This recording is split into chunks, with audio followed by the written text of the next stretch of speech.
You're listening to BQN. Assimilate the audio.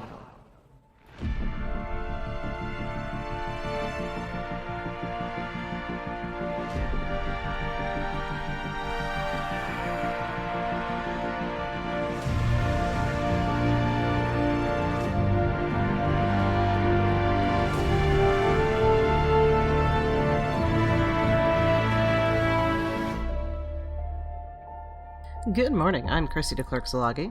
And I'm Jason Szilagyi with today's Caffeinated History with the Szilagyis on the BQN Podcast Collective. Before we jump into our topic for the day, we'd like to take a moment to thank our BQN Patreon patrons who make our show possible. Listeners, you can hear your name listed here as one of our associate producers with a monthly subscription of just $10 at patreon.com/BQN.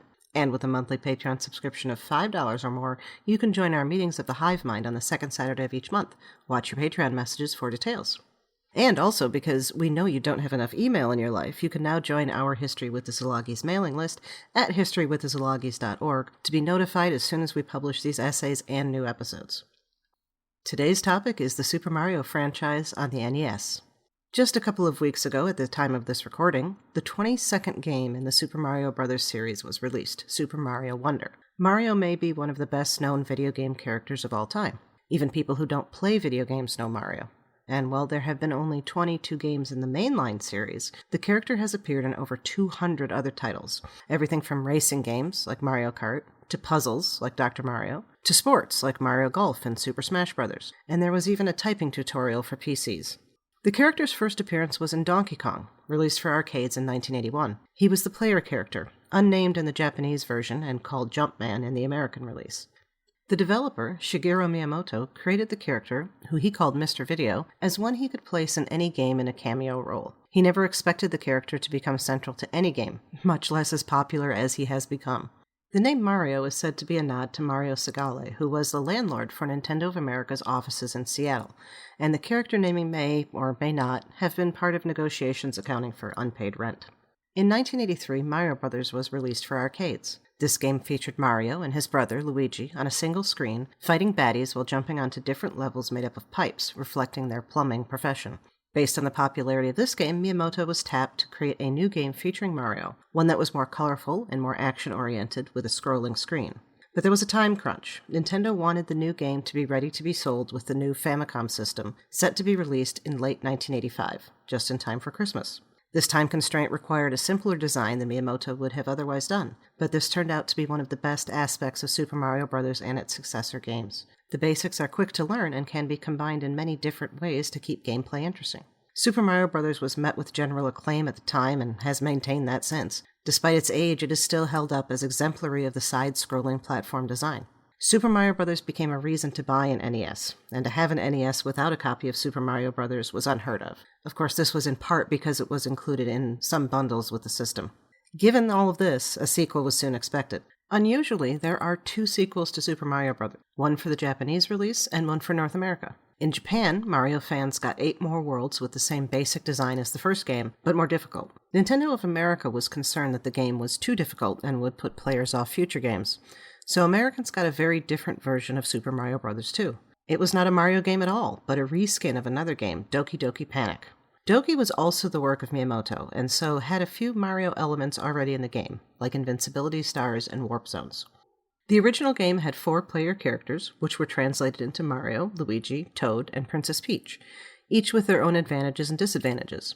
Luigi had been playable in the previous game, but there was no difference in how the character moved or reacted. He was essentially Mario in green overalls. Super Mario Bros. 2 made him taller, gave him a little bit higher of a jump, but one that was less controlled. The game also brought in new characters who have returned across Mario games since, such as Bob-ombs and Shy Guys. This game also introduced the ability to pick up and throw things, which became an important mechanic in subsequent Mario games. The American version of Super Mario Bros. 2 was widely acclaimed, though perhaps not as much as the first. Eventually, this version of the game was released in Japan as Super Mario USA, and the Japanese version of Super Mario Bros. 2 was released in North America as Super Mario Lost Levels. The final mainline Mario game for the NES was Super Mario Bros. 3. This is widely rated as one of the best video games of all time. Just like its predecessors, it is a 2D scrolling platformer and keeps many of the original elements while adding others that became classics and were used in many future games. Development began as soon as Mario Bros. 2 was released on the Japanese Famicom system in 1986, with a $1.3 million budget and Miyamoto as the project director. He encouraged his team to create new forms of gameplay while keeping the well-loved Mario elements already well established. So we got Mario becoming super with a mushroom, but he could also grab a leaf to become a flying raccoon, or hop in a shoe to painlessly walk over enemies, or put on a tanuki suit and turn into an invisible statue. Many of the things we tend to think as having always been part of the Mario universe were introduced in Mario 3, most notably the Koopalings, Bowser's brood of 7 children, all named after composers and musicians, and, supposedly, with the personalities of people on the development team. A delay in production meant there was a wide gap between the Japanese release, which was in October of 1988, and the American release, which was not until February of 1990. This delay allowed for unique marketing, a movie centered around the game. It wasn't a movie of the game. The live-action Super Mario Bros. Movie was already being discussed, and a Saturday morning cartoon show was already being produced. But this was a movie about playing Nintendo games that featured a sneak peek of Mario Bros. 3 at the end. The Wizard was released in December of 1989 to lackluster reviews and was seen by many as nothing more than a 90-minute commercial for Super Mario Bros. 3. If that was the intent, it worked. Super Mario Bros. 3 sold 250,000 copies on the first 2 days of its availability and stayed at or near the top of video game sales for the next 6 months. It eventually sold a little over 17 million copies for the NES. These 3 games have remained popular since their release, despite their graphics and gameplay being far outdated. They have been available on almost every subsequent Nintendo system, beginning with Super Mario All-Stars on the SNES, and continuing all the way through to the current Nintendo, the Switch. Thank you for listening. We'd also like to thank our History with the Szilagyi's Patreon patrons, Pati, Susan Capuzzi-De Clerck, Laura Dull, Kris Hill, and Vince Locke. Their contributions help us to have the time to research and write what you're hearing. You can help us just like they do with a monthly subscription at patreon.com/historywiththeszilagys. Also, thank you to Mark White for the great show art and Zach Tripp for the awesome closing music. Please subscribe in your favorite podcast player and don't forget to rate and review us there as well. And while you're at it, check out the rest of the great shows in the BQN Collective. And we'd love to hear what you think. If you'd like to reach out, you can find our network on Twitter at BQN Podcasts, and this podcast in particular at History Szilagyi. You can also talk about any and all of the BQN podcasts in our Facebook group, the BQN Collective. And last but not least, you can find me on Twitter and Blue Sky at The Goddess Livia. That's TheGoddessLivia. And me at Jason Dark Elf. We'd love to hear topic suggestions. What would you like to learn on Caffeinated History?